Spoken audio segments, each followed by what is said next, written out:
Hey, Eugene here. In today's video, I wanted to talk a little bit about how I prepare for an appointment.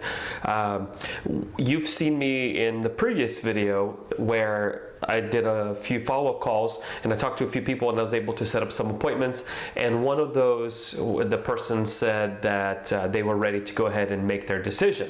So on the next video, I will actually show you the appointment and how I did it with the person and my presentation when I'm actually closing the sale, submitting the application to the company. So I'm going to do all that. But in this video, what I want to do is I want to talk about how I prepare for the appointment. So I set 2 appointments for today. I have one in about an hour and a half, and then I have the one later today that is going to be hopefully an application. Now, the reason why I say hopefully is because sometimes things may change and people may change their mind, which happens all the time, and that's okay. So the most important part when I am calling to talk to my appointment is to study my notes, so that way I know exactly, my mind is refreshed and I know exactly what the call is going to be about. They may have more questions. Maybe there were some concerns that I made a note of in the past where I never brought it up. And so even though somebody says that they want to go ahead and sign up, I still treat it as if they may have some questions. And the most important part is when I do call them back, I don't say, oh, hey, this is Eugene giving you a call back, let's go ahead and do the application. So with every call, I always like to remind them of what we talked about, refresh their memory, make sure that they don't have any questions, and then proceed with the application. There's going to be a period for warming up. It's very important that you still spend the time warming up with them. There's going to be a period for more fact-finding, just to make sure that they don't have any other questions. And the most important part is I'm using my technology to make my notes. So I use a CRM where I make my notes, and that way in a week whenever I call them back for the approval, for example, I can refer back to my notes. They're not the only person that I'm talking to, and so my mind may be confusing certain conversations and splicing them all together, which happens all the time. And so I rely heavily on the technology that I'm using when I'm doing the appointment. Any questions that they bring up, I make sure to notate the account. Any concerns, any objections, anything that maybe I specifically told them that may be a little bit outside of what my normal presentation is. And so I always try to do the same presentation over and over and over again, but of course we're dealing with live actual people, so they may have something that comes up that kind of deviates away from the 95% of the other applications that I do.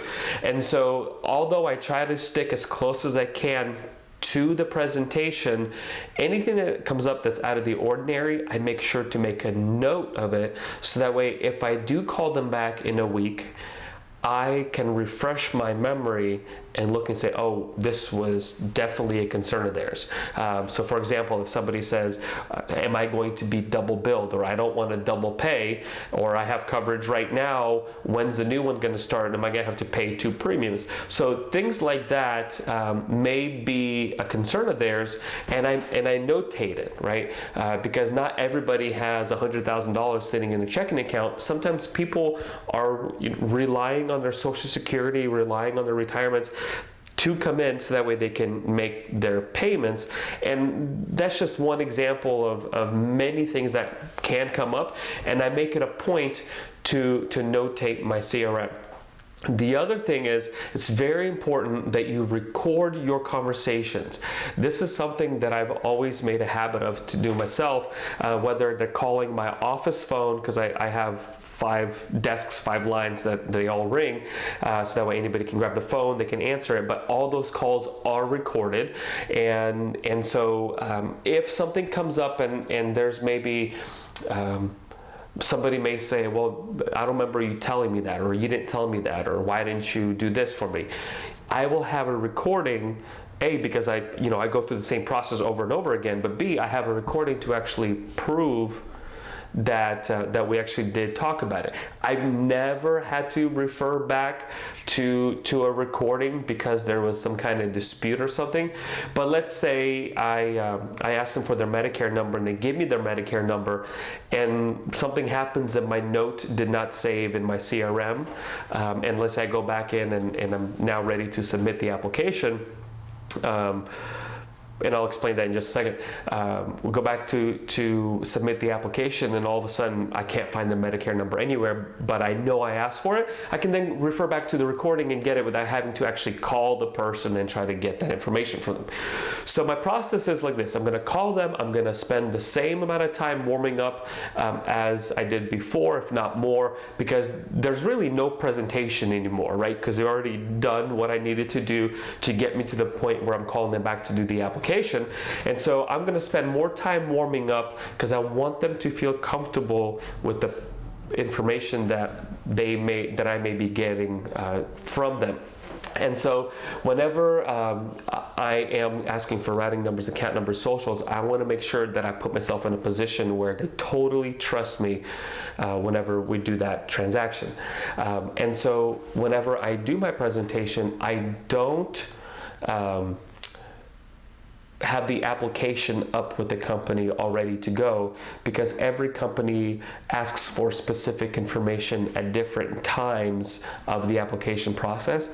And so the way I do it, and you'll hear in the next video on the call, whenever I collect certain information, I do it at my pace, and because I do it part of a presentation, part of a script, I ask for specific information when I think I need to ask for it versus when the company thinks, and then that I need to get it. And so then the other thing is, I try not to have so many different distractions on my computer, because I have two screens. I have one here and I have one down here, and I'm trying not to have 50 different tabs open with 50 different things going on, emails. I'm 100% focused on the person and talking to that person. And so whenever I'm doing the application and I'm talking to them, okay, well, Ms. Smith, here's the next part of my script, which you'll hear.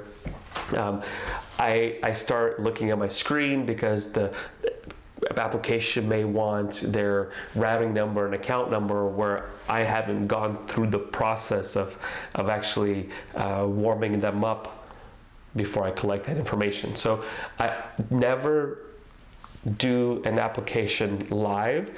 I've been doing this for 12 years. I know what information needs to be collected, so I will collect that information, and then whenever we hang up the phone, I spend the next 5-10 minutes then submitting the application to the company and finalizing everything. If a company has a signature process, so let's say we're doing Mutual of Omaha. Mutual of Omaha has an email option as a signature, which is the one that I typically use. I prepare them saying that you're going to get an email from Mutual of Omaha in the next 10-15 minutes, because I'm trying to give myself some time so that way I can submit the application.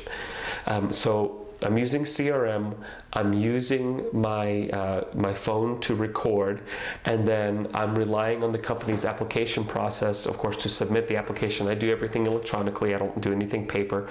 And then once I have everything submitted, I wait a couple days for the approval, and then I give the person a call back and say, hey, congratulations, you've been approved. Or let's say they needed to do a phone interview and I need to notify them that, hey, there's a phone interview coming up. I'll go ahead and walk them through that process. But the most important part that you can remember is to be 100% prepared for this one specific appointment, talking to this one person, and eliminate all distractions, so that way you can give this person your most undivided attention. In the next video that I'm going to do, I'm actually going to show you the application process. I'm not going to post the entire call because that's going to be maybe 45 minutes or so, but I will break it up into different pieces. So over the next couple of videos, you'll get bits and pieces of this presentation of how I warm up, how I talk to them, how I go from warm up and transition into the application process. You're going to hear all of that, and then of course I'm going to put some commentary in that on why I do certain things and why I do them at a certain time. So if you like content like this and you're finding it helpful, go ahead and hit the like button, subscribe, because there's going to be more of this type of stuff coming out. If you have any questions or comments, you can leave them down below in the comment section. If you're curious about the technology that I use, how I generate my own leads, how I make my phone calls, all that's going to be listed in the description below underneath the video. There's going to be a little arrow. You can click on it and you can actually see the description. And if you have any questions about any of the technology that I use, feel free to send me an email, which will be listed down below, or you can just comment on there and I'd love to respond and interact with you. And join me for the next video, or in the next video, where I'm going to do the application that you heard in the previous video that I had set up for myself for today, and we will go through that together, so that way there'll be a learning opportunity for you, and I'll show you how I collect information from somebody that's 10 states away from me. So join me, and I hope that the content that you're watching is useful to you. So a couple of days ago, I was making a few phone calls, and I'm going to show you the footage from those calls now, but pay attention to me, my body language, and what I'm doing wrong. So this is going back to what I just said about not being distracted for your phone calls. Just look at me making calls when I'm distracted, and I'm human. I get it. I know there's things that I'm still learning 12 years later. My biggest struggle that I have, because I run 3 other different companies, is to not be distracted whenever I'm talking to people on the phone, which is why it's very important when you're doing an appointment to not be distracted. But look at this footage that I'm going to share with you of me making phone calls and talking to people where I'm distracted, and it's a good learning opportunity. If you are like me and you get distracted easily, what do you do to help minimize distractions whenever you're talking on the phone? Because there's a million other things that we could be doing in our businesses that all those things pull us away from actually making phone calls and talking to people, which I believe is one of the most important parts about growing your business, is actually talking to the leads that you're paying money for. But we all get distracted. I'm curious, comment below, what is it that you do to help minimize distractions whenever you're talking to people? And then what is your biggest hurdle that you have to go through that prevents you from actually making the calls that you need to be making every single day?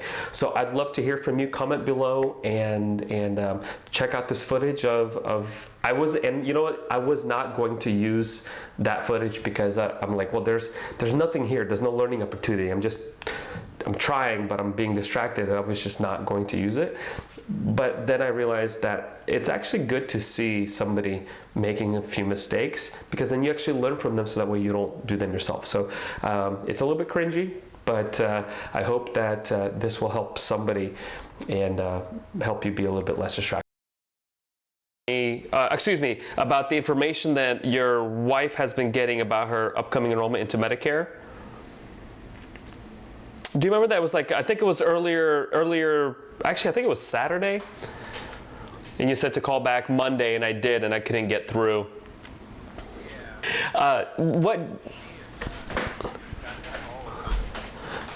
Okay, do you know if she went with like a Medicare supplement or a Medicare Advantage plan, or you don't know what she?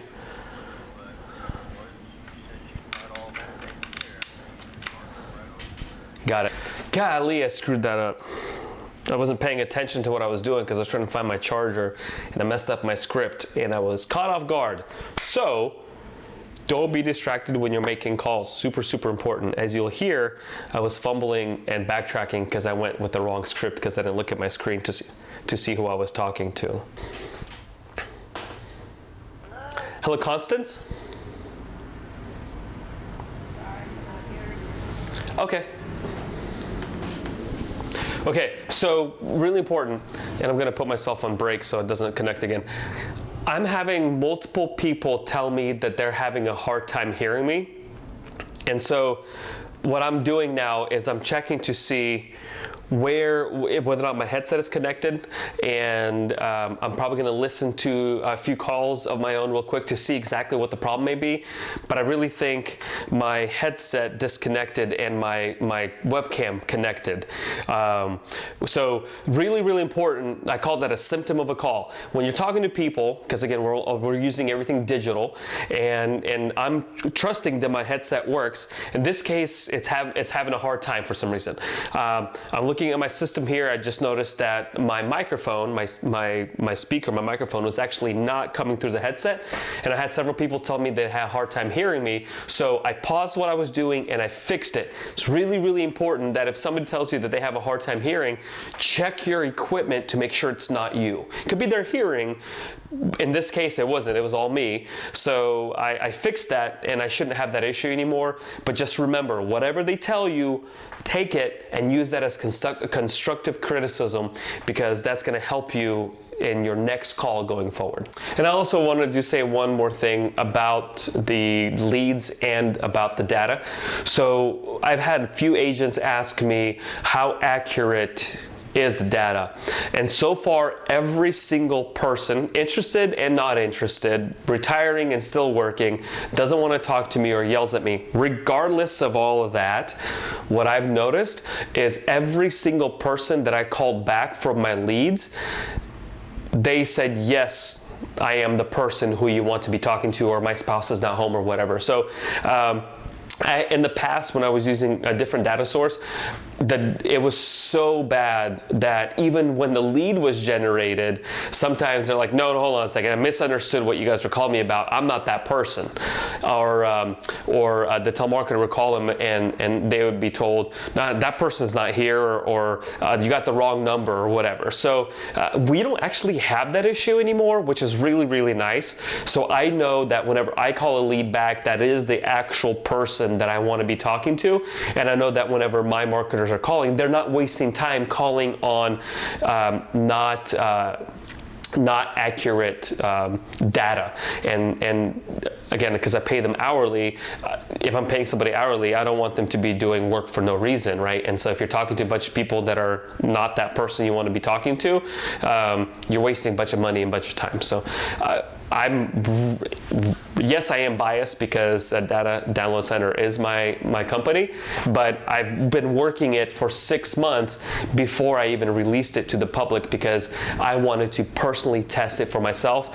And so right now, the leads that I'm calling are the leads that come from that data source that I'm now saying the one that I'm recommending for the Trained Telemarketers program. So it's working for me, and I hope that it works for you too. So I had a day today of just talking to people who were not interested, and that just happens, right? They were interested at one point, now they're not anymore, which is completely okay. I'm just going to keep trying and keep grinding it out. I still have another hour worth of calls, because I'm going to call my Central Time folks and then my Mountain Time folks, and so I just work my way backwards through the time zones. I do like to call later in the day if I can, because I have a greater chance of actually reaching them, but I also know that I want to be the last thing on their mind before they go to bed or continue on with the rest of their day. I don't like to call past 8 o'clock in any one given time zone, and so in this case, I've had several conversations that really didn't go anywhere, and that's okay, because tomorrow, whenever I call my leads through again, I'm going to have this many less people that are not interested. So it's just one of those things where you're not going to get them every single time, but you just need to continue grinding it out, disqualifying people, finding who are not interested, so that way you can find those that are interested, and just keep doing it over and over and over again. As long as you keep having leads filled into your pipeline, you're never going to run out of people to talk to, and that's the most important part. So if you like this video, if you like the content, leave a comment below. If you have any questions, just ask them, and I'd love to engage with you. If you liked it, go ahead and hit that little like button. Subscribe if you haven't already for more content like this. And I really just want to help people and show people exactly how it needs to be done, exactly how I'm doing it, so that way maybe it can help you in your business. I appreciate you taking the time to watch this with me, and tomorrow let's get back to it and see if we can make more calls. Thanks.